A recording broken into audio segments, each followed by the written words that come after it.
Hey guys, what's up? So, I think it's no secret that I've made it clear, or at least I'm going to make it clear in the future with more videos that I do about this topic, that Deku is my favorite character in My Hero Academia, and All Might is like right there with him. It's like All Might and Deku kind of come as a package deal.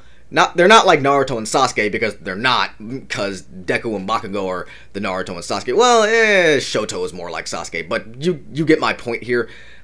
What I'm trying to get at is that I really like Deku as a character. I really like All Might as a character, and I think I can speak for us all as an All Might fanboy that none of us are ready for the inevitable death of All Might, and that is what this video is going to be about. Now, really quick, I want to give some respects to Boku no Hero Chapter 266 and put some F's in the chat for Twice. May he rest in peace.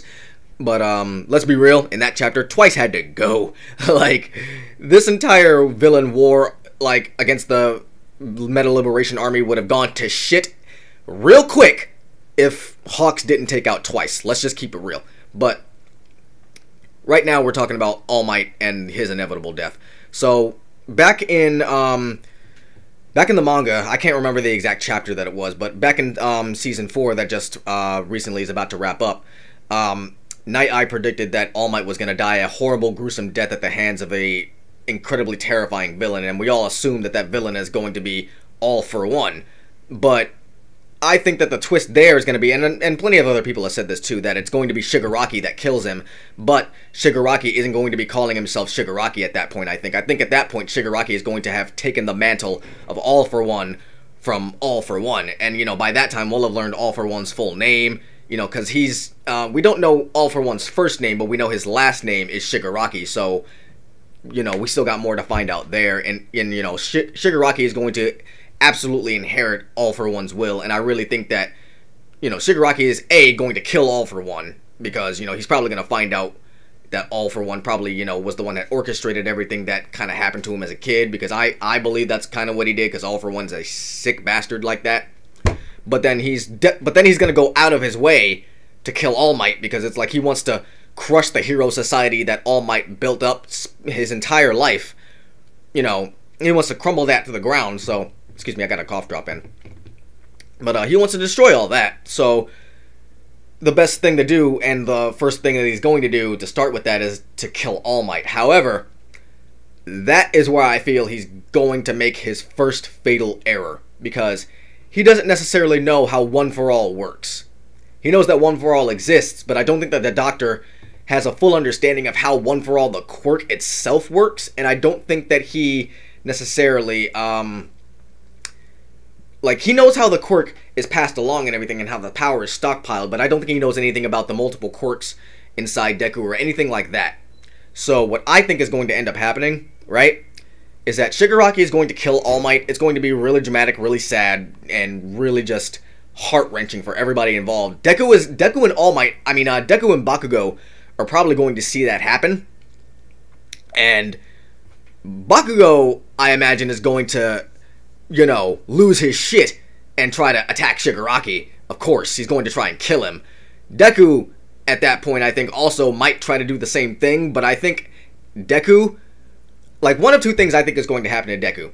Deku is either going to, like, awaken all of his dormant quirks that he has inside One for All at the exact same time in that moment right there, in a rage trying to attack Shigaraki, and then Bakugo is probably going to have to try to stop Deku or something like that, which I think would be really cool, or Bakugo would have to save Deku by fighting him or something like that, which I think would be really cool. Or what might happen is Horikoshi might pull a One Piece with this, and Deku sees the death of All Might, and, you know, his quirk, all of his other quirks awaken and whatnot, but, you know, it's too much for his body to handle, and he passes out. Deku is conked out for, like, a couple of months or something like that, let's say. And, you know, like, let's say he's conked out for a year, right? He misses out on his entire second year, and he has to start off as a third year. Because Deku really, already as a first year, achieved a lot of things that a second year would. So it's like, Deku is kind of already, like, on a higher playing field than everybody else. So everybody else needs time to catch up. And it's like, if Deku was conked out for a year in a coma because his body couldn't handle all the quirks that he awakened at that moment when All Might died, let's say All Might getting added to the core of One for All completes One for All, because I think the users of One for All know that at this point, now that they're past the point of singularity, that the person who has One For All right now is going to be the end all be all. If they can't beat All For One, then All For One is just unstoppable, and there's nothing that they can do, I think. So unless, you know, someone in the future like gets One For All and they go through the same metamorphosis process that Shigaraki is going through, but you know, I don't know if anyone with a heroic mindset would want to go through that. But you know, you never know. Heroes have been proven to be kind of crazy, so there's that. So if that happens, Deku would be conked out for about a year, and then everyone else would get time to increase the power of their quirks. They would catch up to him in power level, and then Deku would wake up a year later. And the funny thing that I think Horikoshi could do with that is that he could play it as, you know, when Deku wakes up, he's, you know, he's buffer, he's leaner, buffer, and, you know, he's fully healthy and everything, and he's, you know, his body is all fixed up, but it took a long time, and basically when he wakes up, he's like, what the hell happened? And basically everybody gives him the explanation of puberty happened. You know, so that could be something funny that Horikoshi could do. I don't know. I'm really just throwing things at the wall and seeing what sticks right now.